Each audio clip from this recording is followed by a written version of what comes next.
Did you know that in the ancient past in China, healers, medicine men, and Chinese medicine practitioners were also martial artists? And now I always wonder why there was this connection. And growing up with a Chinese ancestral background, I've heard a lot of lores about these mystical healers that also knew martial arts. And what became fundamentally clear to me over the past years, having trained on both healing and the internal arts as well as with martial artists, is that there's one thing that kind of binds the two aspects together, and that is the art of internal cultivation. And in Chinese, within the martial arts realm, there is a breakdown of external martial arts and internal martial arts.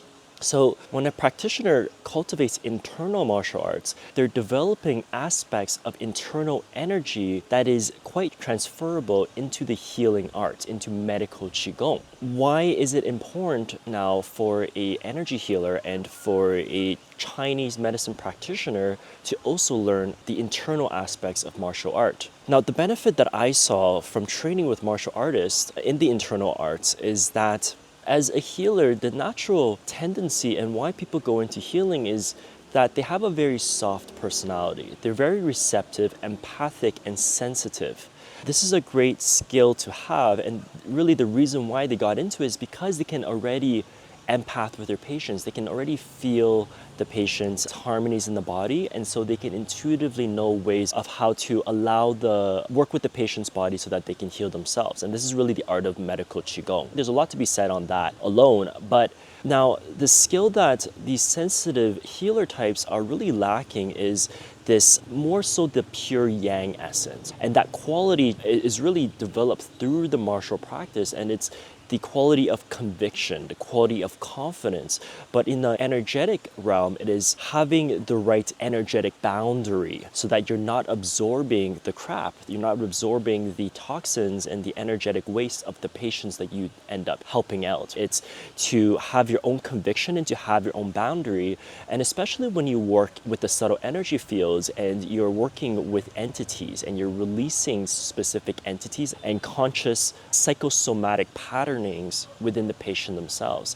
Now, for the sensitive type that are always open, they don't have the right boundary in place to actually have what in Chinese medicine we call this Wei Qi, which is the external defense mechanism so that when you release an entity, they don't go into your own field as the healer. Another aspect that I found very useful training internal martial arts is that you're able to develop almost like a martial way of healing someone. And now this is quite an art, and with a patient that initially comes to you, you want to make them feel safe. You want to go slow, and you don't want to scare them with too much intense energy. However, there's certain type of personalities and there's certain type of patients that once you do develop that trust, you can issue the same amount of healing that you might be able to do slowly and gradually within an hour. You could do that in 5 minutes. And that is by accumulating more mass of energy and quantity and the direct will of fire and the intentionality of having the patient healed like that. And these are the type of qualities that you learn through the martial internal arts practice as opposed to the softer healer aspect. For example, the type of energy that you develop by throwing an opponent off balance, right? Kind of displacing their center of gravity through the internal arts of practicing Tai Chi Chuan and Tai Chi push hand, you can then adopt that into understanding the center of gravity of someone's ailment and basically being able to displace the center of gravity of that and releasing that within the command of your own will. So very much you can adopt a martial stance as a healer. It gives you more toolkits, essentially, and I find that extremely useful in my own approach. I think the last part is I've come across a lot of healer archetype students that when they go into these type of training, in the Art of Qi program, although the emphasis is on healing, we do incorporate some of these martial elements, right? It's to give students more structure, more conviction, more will, more fire. And I find that the sensitive types are often a bit put off by that, and they often identify as the healer, and it's like, I don't need this, I don't need to learn all this. But really, all the martial skills that is taught in that Art of Qi program, if you were to learn it yourself elsewhere, it aids in your own healing. And we have students then, after realizing this, they have to come back and restudy all of the martial elements because then they realize how important it is. Okay, so don't discount that. The internal martial arts is very profound and it has manifestations beyond just physical combat. And obviously, we're living in today's world, but you don't need to learn how to wield a sword. You don't need to learn like a lot of these internal martial skills that we once needed to learn hundreds of years back.